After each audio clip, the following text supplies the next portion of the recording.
7년간의 성전 건축을 마치고 솔로몬은 성전에서 기도를 합니다. 솔로몬이 드렸던 기도의 내용은 누구든 성전에 와서 혹은 성전을 향하여 기도할 때 하나님이 하늘에서 들으시고 기도하는 사람을 보시고 기도에 응답하소서였습니다. 따라서 솔로몬은 이 성전의 기능이 기도에 있다고 본 것이죠. 그러니까 성전은 뭐 하는 곳이에요? 그곳에 가서 기도하든 아니면 그곳을 향하여 기도하든 기도하는 집이었습니다. 예수님도 성전을 기도의 집 또는 기도하는 집이라고 말씀을 하셨죠. 그래서 오늘은 이 성전과 관련된 솔로몬의 기도를 살펴보면서 우리의 기도에 관하여 무엇을 말씀하시는지 듣고자 합니다. 잘 듣고 기도하시는 여러분 되시기 바랍니다. 결국은 솔로몬이 성전을 완공하고 봉헌식에서 드렸던 기도의 내용으로 보면 기도하라는 거예요. 하나님께서는 우리가 기도할 수 있도록 그 집을 짓게 하셨으니까 우리는 뭐 하라고요? 기도하라는 것입니다. 한때 대한민국은 성도들이 기도를 너무 많이 해서 특히 기도를 위해서 예배당을 너무 자주 나와서 가정이 문제가 된 때가 있었습니다. 예배당을 가니까 부흥회 하면 기도하러 부흥회 가니까 또 문제가 되고 새벽 예배 가죠.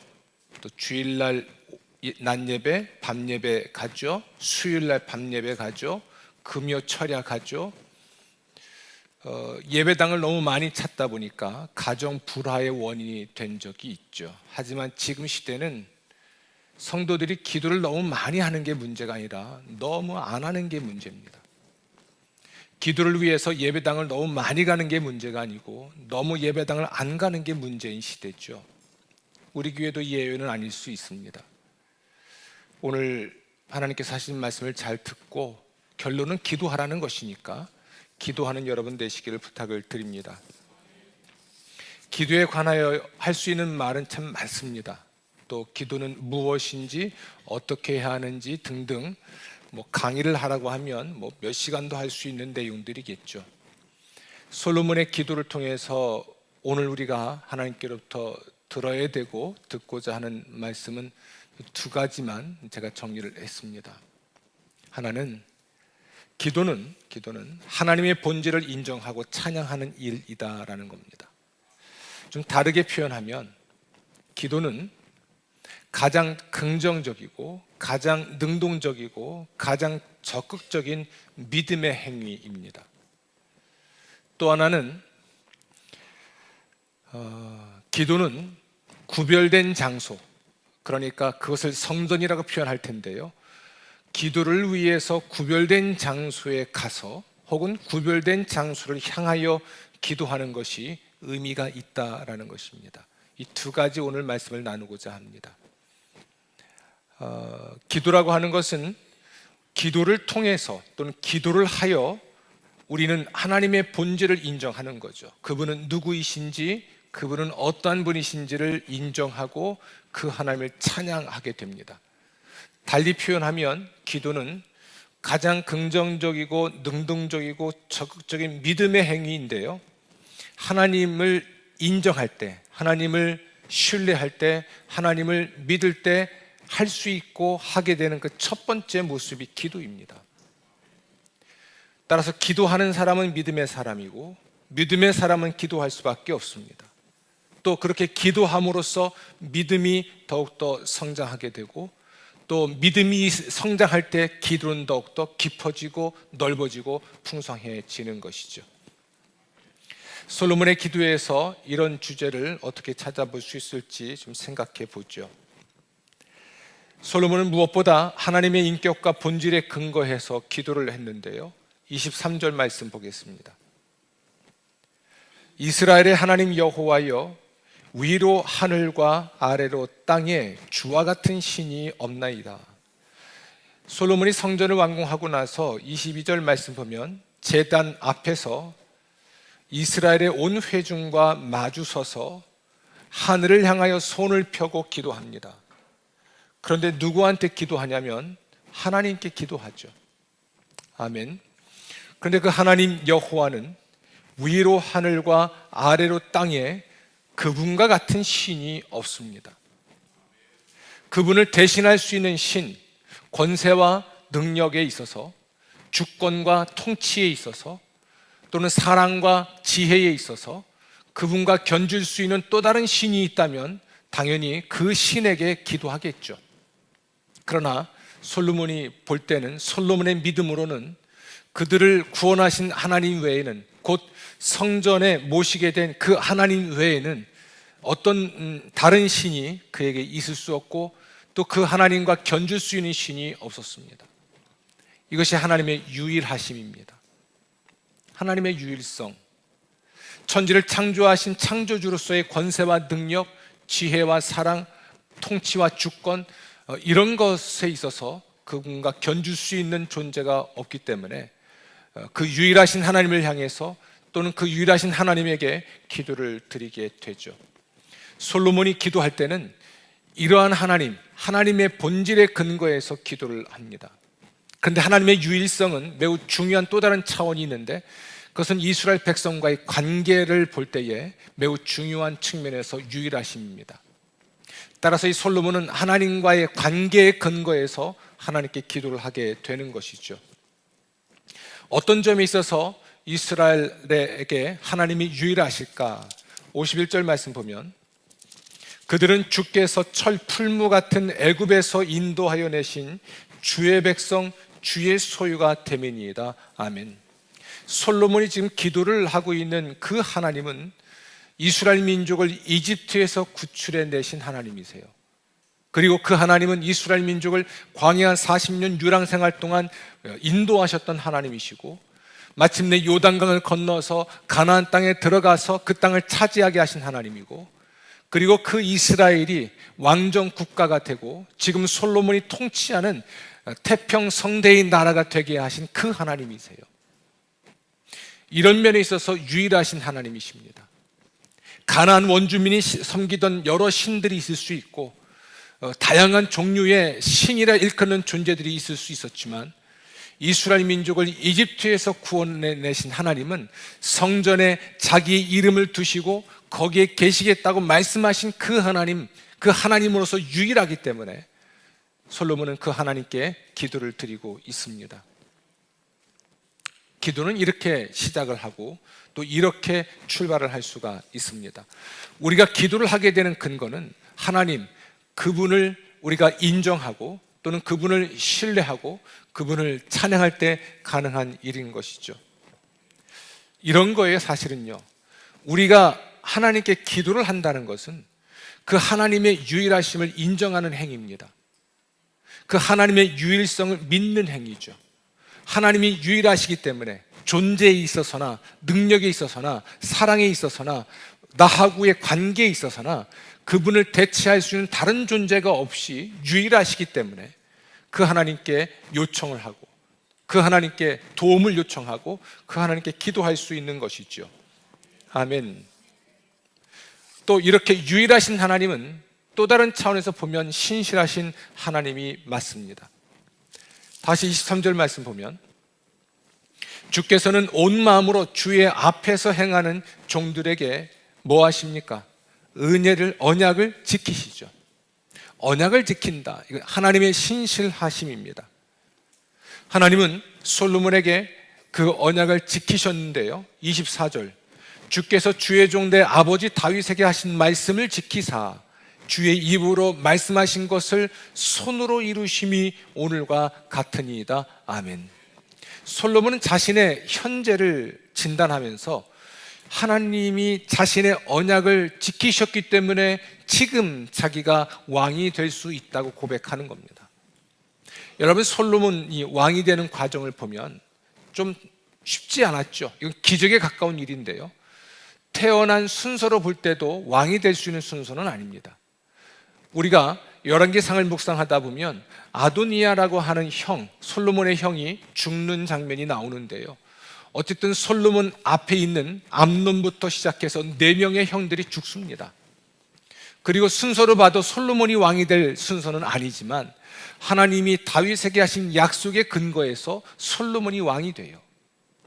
출생 순서로 보아도 왕이 될 수 없는데 어떤 외적 조건이나 자격으로 봐도 사실은 왕이 될 수 있는 사람은 아니었으나 하나님의 약속에 따라서 솔로몬이 왕이 되었죠.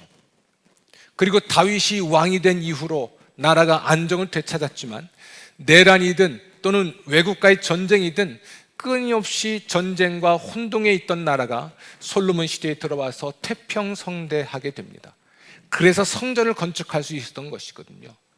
현재 자기의 모습을 보면서 이 모든 것은 하나님이 언약을 지키셨기 때문에 가능한 일이었다고 알고 믿고 고백한 것이죠. 하나님 신실하십니다 라고 말하는 거예요.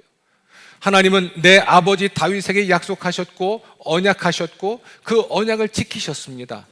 그래서 오늘의 내가 되었고 그래서 오늘의 이 나라가 되었습니다. 하나님 신실하십니다. 아멘. 이 하나님의 신실하심을 믿었기 때문에 솔로몬은 하나님께 기도할 수가 있었고 또한 기도하게 된 것입니다. 이런 기도를 하게 된 것이죠. 25절 끝에 보면 이제 다윗을 위하여 그 하신 말씀을 지키시옵소서. 하나님 말씀에 순종한다면 다윗의 자손들이 계속해서 왕이 될 것을 약속하셨거든요. 하나님이 아버지 다윗에게 약속하셨는데 이루셨기 때문에 제가 지금 왕이 되었습니다. 이제 그 약속을 계속해서 지키실 줄 저는 믿습니다. 그러니 지키시옵소서. 그 언약을 이루시옵소서. 내 아들이 왕이 되게 하시고 내 아들의 아들이 왕이 되게 하소서. 다윗의 아들이 다윗의 아들의 아들이 다윗의 아들의 아들의 아들의 아들이 계속 왕이 되게 하소서라고 기도할 수 있는 것은 하나님은 언약을 지키시는 신실하신 분임을 믿었기 때문에 가능한 일이었죠. 26절 그런즉 이스라엘의 하나님이여 원하건대 주는 주의 종 내 아버지 다윗에게 하신 말씀이 확실하게 하옵소서. 아멘. 참 대범하죠. 하나님께 뭔가를 과감하게 요구합니다. 하나님 약속을 말씀을 확실하게 하소서. 하나님 약속을 말씀을 이루소서. 지금까지 이루셨사오니 이제도 이루시옵소서. 이런 담대함, 이런 대범함이 솔로몬에게 있었던 이유는 그 하나님의 신실하심을 믿었기 때문에 가능한 일이었습니다. 심지어 이 솔로몬은 하나님의 사랑 또는 하나님의 은혜에 근거하여 기도할 수가 있었습니다. 하나님은 은혜를 베푸시는 분이죠. 23절 끝에 보면 은혜를 베푸시나이다 라고 기록되어 있습니다. 이 은혜를 베푼다라고 하는 것은 하나님의 사랑과 연결된 것입니다. 하나님은 본질이 사랑이시죠. 그러므로 죄인을 사랑하십니다. 하나님은 죄인은 벌을 주십니다. 그러나 그가 회개하면 용서하시고 그 벌을 거두어 들이시는 분이죠. 그래서 이 솔로몬은 성전을 내서 기도하기를 30절 보면 주께서 계신 곳 하늘에서 들으시고 들으사 사하여 주소서라고 기도합니다. 용서하여 주소서라고 기도를 하죠. 33절 주의 백성 이스라엘이 주께 범죄하여 적국 앞에 패하게 되므로 그러나 주께로 돌아와서 기도하면 34절 그 죄를 용서하시고 그를 회복시켜 주소서. 하나님의 은혜를 믿는 사람이에요. 하나님의 자비를 믿는 사람입니다. 하나님의 변함없는 사랑을 믿는 사람이에요. 그래서 죄 때문에 벌을 받았어도 돌이켜 회개하면 죄를 용서하시고 그 벌을 거두시고 다시 축복하소서라고 그는 기도를 하게 되죠. 솔로몬의 이러한 용서에 대한 대범한 기도가 가능했던 것은 그가 공적을 쌓았기 때문이 아니라 이스라엘이 공적이 있었기 때문이 아니라 하나님의 은혜 때문에 하나님의 자비 때문에 하나님의 사랑에 대한 확신 때문에 사죄를 구할 수 있었고 그리고 하나님의 축복을 요구할 수가 있었던 것입니다. 기도는 본래 하나님을 향하죠. 따라서 하나님의 본질, 하나님의 인격 이것을 안다는 것은 결정적으로 중요합니다. 우리의 기도에 있어서 이거보다 중요한 건 없어요.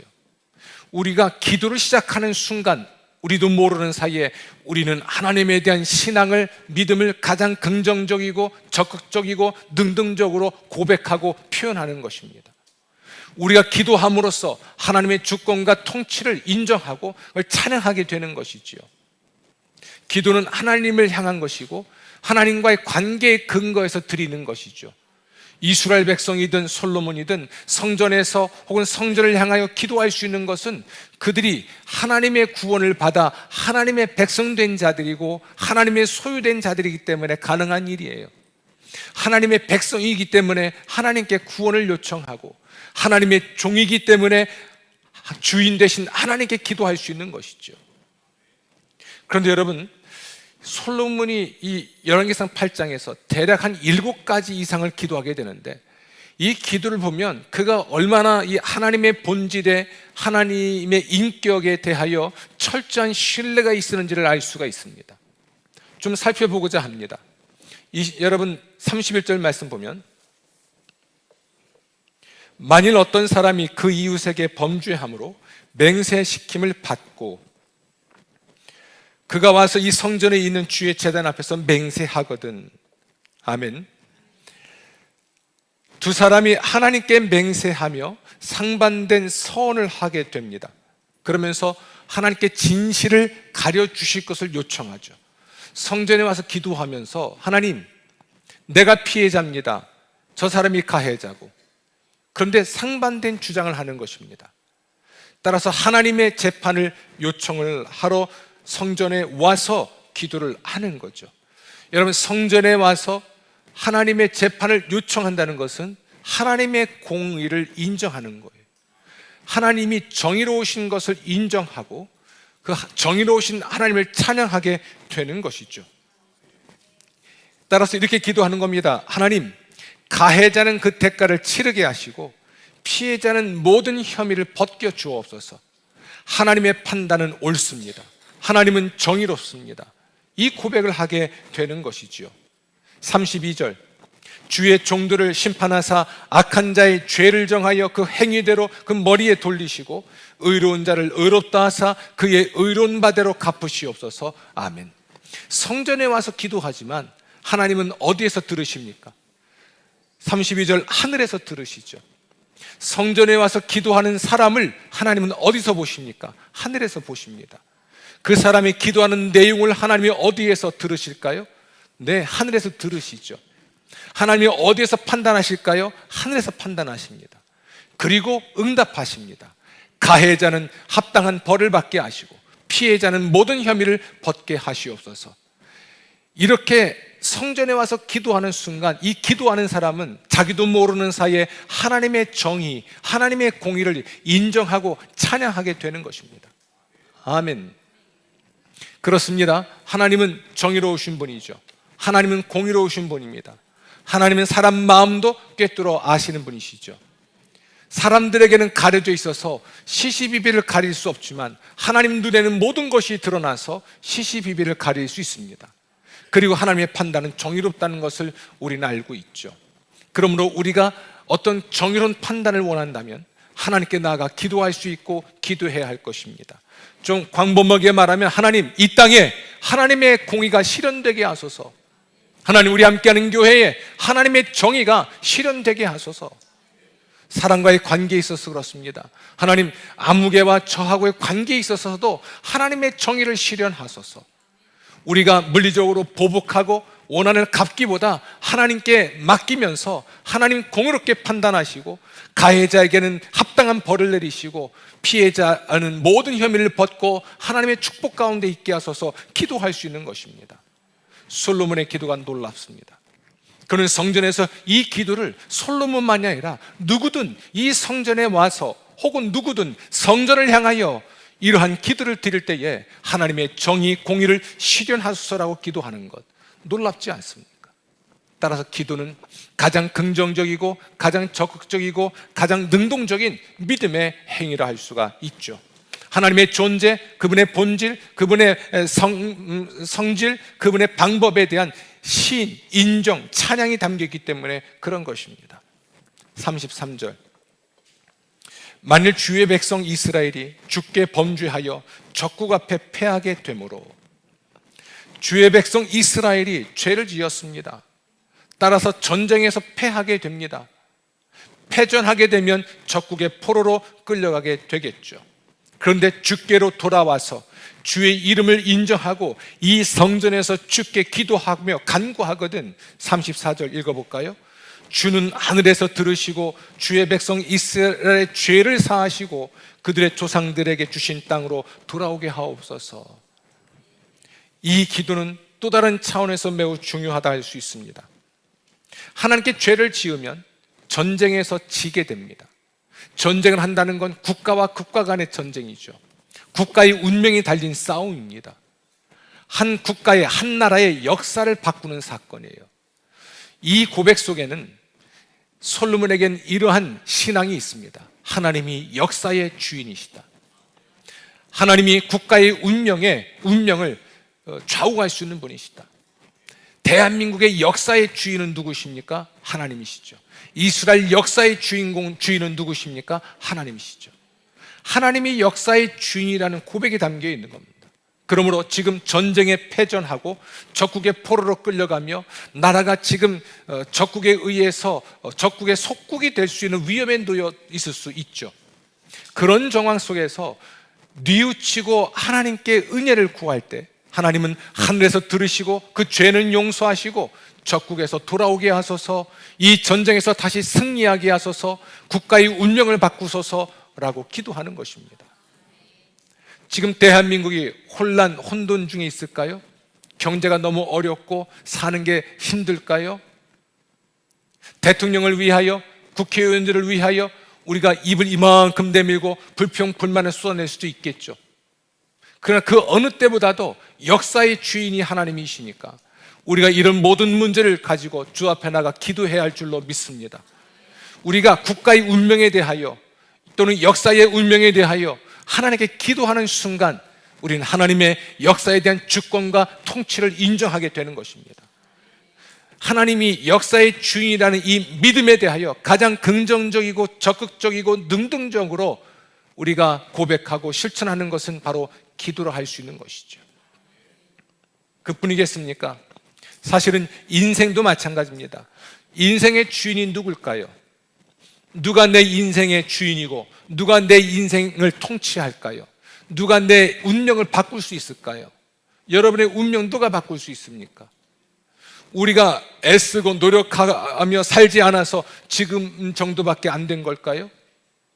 제가 대학원을 다니고 대학원을 졸업했을 때는 한 번 설교하면 10,000명이 회개하고 10년만 목회하면 10만 명 모일 줄 알았는데 지금 30년째 목회하는데도 요 정도만 보입니다. 20년간 목회하면서 지금쯤에 한 700~800명 모일 줄 알았더니 휘청휘청 하면서 항상 제자리입니다. 항상 제자리 20년 동안. 제 영향이 그거밖에 안 되는 거죠. 하지만 하나님이 역사하시면 제 운명이 바뀌겠죠. 좀 더 크게 하면 좋은데. 여러분, 누가 내 인생의 주인일까요? 어제도 잠깐 집에서 책 같은 걸 정리하다 보니까 조직검사를 한 자료가 나와요. 조직검사를 받았죠. 그리고 조직검사 결과에 대해서 들은 것도 있고 펼쳐보니까 이게 22년도예요. 2022년 5월 8일인가 돼 있습니다.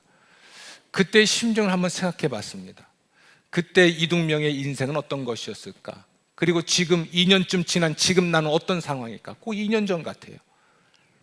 그러니까 인생이라는 게 그래요. 부침이 있기 마련인데 돌아보면 내가 인생의 주인이 아니더라고요. 내가 주인인 것 같아서 열심히 살긴 했지만 내가 주인이 아니죠. 내 인생을 누가 바꿀 수 있을까? 국가의 운명을 누가 바꿀 수 있을까? 누가 역사의 주인일까?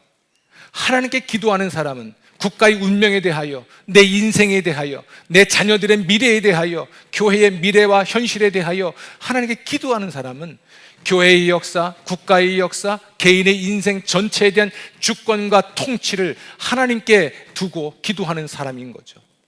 그러니까 가장 긍정적, 능동적, 적극적으로 하나님을 신앙하는 사람은 국가를 위해 기도하고, 자녀를 위해 기도하고, 가정을 위해 기도하고, 자신의 운명을 위해 기도하고, 교회를 위해 기도하는 줄로 믿습니다. 아멘. 솔로몬의 인식이 놀랍습니다. 그는 하나님의 본질에 근거하여 기도하고 하나님과의 관계에 근거하여 기도하는데, 그의 신앙 고백이 놀랍고 그의 신앙이 얼마나 긍정적인지를 알 수 있는 것이죠. 35절, 만일 그들이 주께 범죄함으로 말미암아 하늘이 닫히고 비가 없어서 주께 벌을 받을 때에, 여러분 33절에서는 죄를 지어 전쟁에서 패하게 되는 국가의 운명에 관한 것이라면, 35절, 이런 죄를 지어 비가 내리지 않게 되는 국가의 운명에 대한 것입니다. 이것은 자연에 대한 주권과 통치가 하나님께 있다는 이야기예요. 죄를 지어서 비가 내리지 않습니다. 하나님이 자연을 통해서 죄를 지은 나라를 징계하시는 것이죠. 개인적인 차원에서 본다면, 여러분, 죄를 지으면 하나님이 내 경제 생활에 씨를 말릴 수도 있어요. 비가 내린다는 것은, 비가 내리지 않는다는 것은 곡식을 거둘 수 없게 되는 거잖아요. 씨를 뿌렸는데 다 타 죽는 겁니다. 기근 때문에, 가뭄 때문에 어떤 농산물도 거둘 수 없는 거거든요. 우리 황옥수 권사님 농사 지으시죠. 아무리 문명이 발달해도 하늘이 비를 주면 농사를 짓기가 편안하고, 하늘이 비를 안 주면 고통스럽죠. 양수기로 아무리 물을 퍼날라도 힘들죠. 하늘이 비를 줘야 퍼올릴 물이라도 있는 거 아닙니까? 비가 없으면 지하수도 말라버리고 관계수를 통해서 오는 모든 물도 말라버리는데, 기계를 아무리 돌려야 뭐합니까? 땅에 물이 있어야 물이 올라오죠. 그렇죠? 하나님이 자연을 통해서 징계하실 수도 있습니다. 그런데 하늘에서 비가 내리기를 기도한다는 것은 자연의 주인이 하나님이심을 인정하고 찬양하고 의지하게 되는 것입니다. 하나님이 자연의 주인이십니다. 비가 오게도 하실 수 있고 비를 그치게도 하실 수 있는 하나님이십니다. 이 고백을 하는 것이지요. 좀 더 확장해 볼까요? 37절, 이 땅에 기근이나 전염병이 있거나 곡식이 시들거나 깐부기가 나거나 메뚜기나 황충이 나거나 적국이 와서 성읍을 애워싸거나 무슨 재앙이나 무슨 질병이 있든지 막론하고 한 사람이나 혹 주의 온 백성 이스라엘이 다 각각 자기의 마음에 재앙을 깨닫고 이 성전을 향하여 손을 펴고 무슨 기도나 무슨 간구를 하거든 주는 계신 곳 하늘에서 들으시고 사하시며 각 사람의 마음을 아시오니 그들의 모든 행위대로 행하사 갚으시옵소서. 아멘. 이 목록들을 한번 보십시오. 하나님이 자연의 주인이십니다. 하나님이 역사의 주인이십니다. 하나님이 인생의 주인이십니다. 이 믿음이 있기 때문에, 이 믿음을 가진 사람은 성전에서 기도하고 성전을 향하여 기도하는 거예요. 하나님이 인생도 역사도 자연도 바꿀 수 있으니까. 한때 이런 말씀 드린 적이 있죠.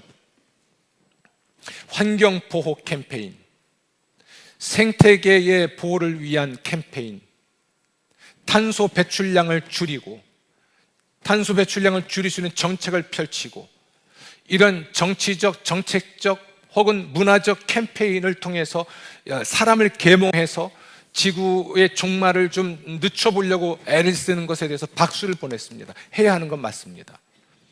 그런데 제가 회개한 건, 하나님께서 인간이 망가뜨린 이 환경을 회복시킬 수 있다는 믿음으로 기도를 하지 않은 거예요. 사실 인간이 죄를 짓고 이 죄 때문에 인간이 자기 인생과 우리가 사는 세상을 망가뜨리잖아요. 죄를 용서하길 구하고 그 죄 때문에 겪고 있는 모든 재앙에서 구원하길 기도하지만, 한편으로 인간이 타락한 욕망으로 인하여 이 환경과 생태계를 파괴한 그 죄의 용서와 그리고 생태계의 복원과 환경의 회복을 위해서 하나님께 기도하는 일을 왜 하지 않았을까? 기도해야 합니다. 하나님은 내리지 않던 비를 내리게도 하십니다. 인간이 파괴한 생태계도 복원할 수 있는 권세가 하나님께 있습니다. 아멘. 따라서 하나님, 비가 내리게 하소서, 하나님 전염병이 물러가게 하소서. 하나님 비가 좀 그만 내리게 하소서. 하나님 이 추위가 좀 물러가게 하소서. 하나님 이 홍수가 좀 그치게 하소서. 하나님 이 더위가 좀 그만 멈추게 하소서. 이 기도를 드리는 순간 우리는 자연에 대한 하나님의 주권과 하나님의 통치를 인정하고 찬양하게 되는 것입니다. 자연의 주인이 하나님이라는 것을 믿는 그 믿음의 행위에 가장 긍정적, 적극적, 능동적인 모습은 기도하는 일이에요. 아멘. 솔로몬의 기도에서 우리가 배울 수 있고 배워야 하는 것이 두 가지 있다고 그랬죠. 그는 하나님의 본질에 근거하여 기도합니다. 혹은 하나님의 인격에 근거하여 기도합니다. 기도는 그저 내 마음에서 소원하는 것을 막 이야기하는 게 아니에요. 하나님의 본질, 하나님의 인격, 그것에 근거하고 그분과의 관계에 근거해서 아주 대범하게 하나님께 요청하기도 하는 것이죠. 따라서 우리는 참된 기도를 위해서 하나님의 계시를 또는 계시를 통한 하나님을 아는 일에 힘써야 합니다. 우리가 고통 가운데 있을 때, 재앙과 재난과 재해 가운데 있을 때 우리는 당황하죠. 우리 마음이 격동합니다. 마음이 격동하고 우린 불안해하고 그럴 때가 있죠. 그렇게 되죠. 그럴 때일수록 우리는 하나님의 계시를 경청해야 돼요. 하나님이 누구이신지를 알아가야 됩니다. 하나님은 어떤 분이신지를 알아가야 합니다. 그럴수록 우리는 하나님의 계시를 경청할 수 있어야 합니다. 감사하게도 우리에게 하나님의 계시의 완성인 성서가 주어졌습니다. 우린 매일매일 생명의 삶을 통하여 말씀을 묵상하고 기도하는 삶을 사는 것은 결정적으로 중요합니다. 매일매일 하나님의 계시를 경청하여 내 안에 축적된 하나님에 대한 하나님의 본질에 대한 지식과 확신은 내가 재앙을 겪을 때에 발휘가 됩니다. 그럴 때 그 하나님의 계시로 드러난 하나님의 본질, 하나님의 인격 때문에 하나님께 나아가 대범하게 과감하게 요구하고 요청할 수 있게 되는 것이죠. 많은 사람이 재앙을 만나면, 재앙을 겪으면 마음이 혼란스럽고 몸도 마음도 분주해지죠. 그래서 조용히 하나님 앞에 앉아서 하나님의 계시, 하나님 그분이 누구이신지, 그분은 이 상황에 대해서 어떻게 생각하는지 귀 기울일 겨를이 없습니다. 그러나 기도가 필요할 때일수록 우리는 하나님께 집중해야 돼요. 예전과 많이 달라진 풍경이 있죠. 지난주에는 우리 충주 성결교회가 부흥회를 했습니다. 외부 강사를 모시고 70주년 기념 부흥회를 하는데 이렇게 시간이 짜 있습니다. 새벽 밤. 여쭤봤습니다. 왜 낮 집회는 없나요? 사람이 없어요. 어디 갔는데요? 노인들도 일하러 갔어요. 가만히 봤더니 집에 있는 노인도 안 와요. 말씀 들으러. 저의 경험은 그렇습니다. 라떼가 아니라 우리 때이기도 하죠. 예전의 부흥회를 상상해 보죠. 새벽, 낮, 밤, 하루에 3번. 기도원을 가면요, 새벽, 낮, 오후, 밤 4번 집회. 새벽, 낮, 오후, 밤. 집회와 집회 사이에는 짬짬이 밥을 먹든지 밥 먹을 시간도 없으면 금식하면서 그저 말씀 듣기 위해서 제일 앞자리가 금자리라고 하는 부흥 강사의 거짓말에 속아서, 물론 사실이지만 제일 앞자리 차지해야 되니까 앉을 자리가 없을까봐, 말씀 들을 수 못할까봐 그 앉아가지고 전후 좌우로 쪼여 앉아도 자리가 차고, 이 자리가 부족하니까 어떻게 하면 이 자리를 안 뺏기려고 그렇게 앉아가지고 하나님 말씀 전하면 아멘 아멘 하고 그렇게 말씀을 듣습니다. 첫날은 그저 이게 말씀이 귀로 왔다가 오른쪽 왔다 왼쪽으로 빠져나가고 하품나고 졸고 자다가 시간이 지날수록 말씀을 들으면 들을수록 마음이 부드러워지고 하나님 말씀이 하나님 말씀으로 들려지고 통에 자복하게 되고 하나님의 지혜를 알게 되고 하나님의 능력을 체험하게 되면서 기도가 터진다 그러죠. 기도가 시작이 됩니다. 찬양이 시작이 되죠. 누가 시키지 않았어도 통성기도 합니다. 두 손 들고 기도하죠. 일어나서 기도하죠. 뒹구르면서 기도하죠. 회개하죠. 이게 통의 자복이고 간청하여 드리는 기도였습니다. 그래서 병이 낫고 귀신이 떠나가고 인생 문제에 대한 하나님의 해답을 가지고 삶의 자리로 돌아가서 현실과 싸워 이기고 승리하고 하나님께 감사하는 간증들이 많았습니다. 아멘. 어쩌면 우리 시대의 기도가 없거나 중단된 건 계시의 말씀, 하나님의 계시에 대하여 너무나 무지하기 때문인 것 같습니다. 성경책도 있고 생명의 삶도 있고 하나님 말씀을 들을 수 있는 이 도구는 너무나 많은데 시간 모이는 시간들도 많죠. 새벽에는 우리는 없지만 저녁에도 있고 주일날도 있고 수요일날도 있고 금요일날도 있고 목장 모임이 있는데 말씀을 함께 듣고 공유하고 나누는 자리가 그렇게 많은데도 뭐가 그렇게 바쁜지 그런 모임은 전혀 가지 아니하니 말씀 묵상도 안 하죠. 선포되는 말씀도 듣지 않죠. 하나님의 계시에 대하여, 하나님의 예언에 대하여, 하나님의 언약의 말씀을 인하여 믿음이 형성될 시간이었고 기회가 없으니 기도를 안 하거나 못하고 기도에도 응답받지 못하는 것이죠. 바울은 말합니다. 믿음은 들음에서 납니다. 무엇을 들어야 됩니까? 하나님의 말씀을 듣죠. 우리는 누구를 믿습니까? 하나님을 믿죠. 성서를 통하여 계시된 하나님, 그분이 누구인가? 그분은 어떤 분인가? 그분의 본질은 무엇인가? 이러한 말씀을 우리가 자꾸 들어야 그분에 대한 믿음이 생기죠. 믿음이 형성되면 기도하고 기도를 통해 그분의 주권, 통치, 사랑, 지혜 등등을 우리가 인정하고 찬양하고 그것에 근거하여 기도하고 응답받아 자유를 누리게 되는 것입니다. 아멘. 오늘 솔로몬이 우리에게 기도를 가르쳤는데 솔로몬의 결론은 하나예요. 기도해라. 기도를 하되 기도를 위하여 구별된 곳에 가서 기도하고 혹은 기도를 위하여 구별된 곳을 향하여 기도하라는 것입니다. 그것이 성전이에요. 잘 들으십시오. 하나님은 성전을 만들게 하시고 성전에 당신의 이름을 두시겠다 그랬습니다. 이 말은 성전에서 또는 성전을 향하여 하나님의 이름을 부르며 기도하면 내가 응답하겠다는 약속인데 오늘 열왕기상을 보십시오. 성전에서 기도하거나 성전을 향하여 기도하면 하나님은 어디서 보십니까? 하늘에서 보세요. 그러니까 하나님은 하늘에 계신 분이지 성전에 계시는 분은 아니에요. 성전은 은총의 수단에 불과합니다. 하나님의 임재를 상징하는, 하나님의 함께하심을 상징하는 건물에 불과하죠. 하나님을 위하여 구별된 장소입니다. 그곳에 가든지 그곳을 향하여 기도함으로 그는 하나님께 기도하는 것이고 하늘의 하나님이 기도하는 나를 보시고 하늘의 하나님이 나의 기도를 살피시고 하늘의 하나님이 나의 기도를 들으시고 하늘의 하나님이 응답해서 하나님의 응답이 땅에서 이루어지게 됩니다. 아멘. 땅에 비가 내리죠. 땅의 전쟁에서 승리하게 되죠. 땅의 곡식을 거두게 되죠. 땅에 병이 물러가게 됐죠.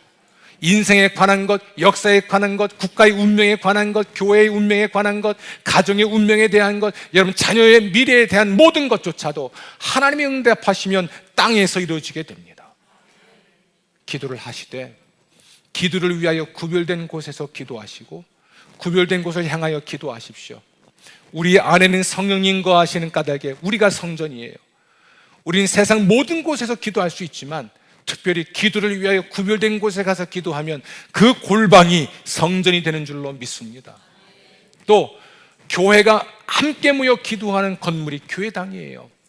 이 교회당은 세상에 있는 많은 건물 중에 하나이지만 십자가를 거는 순간부터 예수 그리스도의 이름으로 일컬어지는 곳입니다. 이곳은 기독교인들이 들어오는 곳이죠. 이곳은 개신교인들이 들어옵니다. 함께하는 교회는 함께하는 교회에 적을 둔 사람들이 들어오게 되죠. 이곳에서 기도하고 집에서도 이곳을 향하여 기도할 때에 우리가 누구인지를 알게 되고 하나님이 또한 기도를 위해 구별된 그곳을 향하여 그곳에서 기도하기 때문에 하나님이 응답하시는 줄로 믿습니다. 저는 교회당 기도를 적극 추천합니다. 감사하게도 우리가 주일날은 물론이고 평일에도 보면 많은 분들이 기도를 하러 오십니다. 새벽에 나와 있으면 새벽에 교회를 다녀가시는 분, 낮에도 보면 오전에 교회를 다녀가시는 분들, 오후가 되면 또 교회를 다녀가시는 분들, 밤이 되면 다녀가시는 분들, 금요일날 밤이 되면 카페 문이 다 불이 환하게 켜 있고 이곳에 335 모여서 기도하는 무리들이 모여들고 있습니다. 교회가 풍파가 많죠. 지금도 어려움이 있지만 그럼에도 불구하고 우리 함께하는 교회가 지금 이 모습을 갖추고 견디고 있고 이기고 있고 또 새로워지고 있는 이유는 이렇게 기도하는 분들 때문입니다. 집에서 기도할 수 있죠. 그러나 가능한 한 예배당을 찾으십시오. 새벽이든 낮이든 오후든 밤이든 오면서 기도하십시오. 와서 기도하시고 못 오면 교회를 향하여 기도하십시오. 중심이 어디 있는지가 확인될 것입니다. 하나님이 그 기도를 들으시고 응답하셔서 여러분 개인과 여러분의 가정과 여러분의 자녀와 교회와 이 민족에 하나님의 특별한 축복을 허락해 주실 줄로 믿습니다. 기도하십시오. 하나님의 계시의 말씀을 청종하십시오. 예배당 기도의 장소를 구별하여 기도하십시오. 하나님이 응답하시고 기쁨을 누리게 될 줄로 믿습니다.